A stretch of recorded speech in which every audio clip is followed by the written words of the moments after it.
Schultz for being here today. Just to make sure I ask this question, because I'm from Oregon and I represent 2/3 of the state, millions of acres of forest. And the question that I need to ask is, are you prepared for this fire season? And if not, what do you need to be prepared? Mr. Bentz, Mr. Chairman, yes, we are prepared. In my opening statement, I mentioned we actually have hired more firefighters this year than over the last year and the year before by about 5 to 6% ahead of where we were at this point in time last year. We also have an additional 450 red-carded employees above where we were last year at this time. So we do feel we are prepared, yes, sir.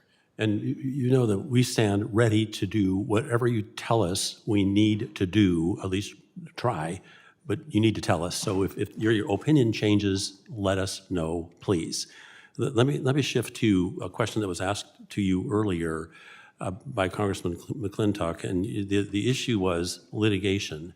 And the question was, what's the foundation for that litigation?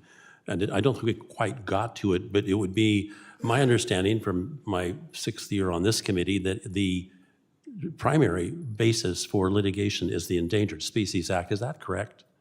Mr. Bentz, Mr. Chairman, it varies between NEPA and the Endangered Species Act. Both of those are primary litigation tools, yes, sir. It probably wouldn't surprise you that we Republicans have brought repeatedly proposals to, in some fashion, modify the ESA and NEPA to try to allow us to head off some of these lawsuits that prevent us from removing fuel from the forest.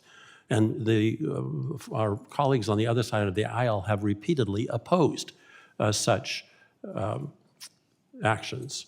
If the basis for the lawsuits, which are preventing us from trying to make the forest safer, is the Endangered Species Act, would it be your recommendation that we do something with that act to try to remove at least a portion of that legal obstacle to cleaning up our forests?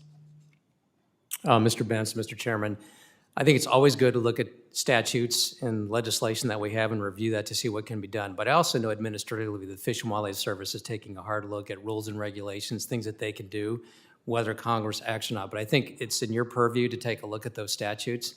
And we can sure work with you if you're looking for recommendations on things we could work together on. Yeah, so what I need from you is a summary of how many lawsuits have been filed, the amount of tons of wood that have been prevented from being removed from the forest, and the foundation for those lawsuits.